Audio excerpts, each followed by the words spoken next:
కోమరెడ్డి వెంకరెడ్డి గారు మొన్న నువ్వే కదా గడ్కరీ దగ్గర పోయి వచ్చింది, గడ్కరీ గారి దగ్గర పోయి వచ్చింది.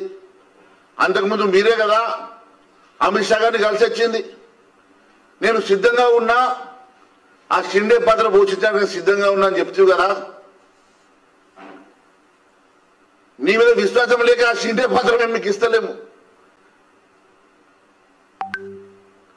నువ్వు ఈరోజు మా ఎమ్మెల్యేల గురించి మాట్లాడేదని చెప్పి నేను ప్రశ్నిస్తున్నా. టచ్లో ఉన్నది నువ్వు, మా హైకమాండ్తో టచ్లో ఉన్నది నువ్వు. నీలాంటి వాళ్ళు 5గురు ఉన్నారు మాకు, నీలాంటి 5గురు మంత్రులు మాకు టచ్లో ఉన్నారు. అయినప్పటికీ కూడా మేము చాలా హుందాగా ప్రజాస్వామ్యాన్ని గౌరవిస్తున్నాం కాబట్టి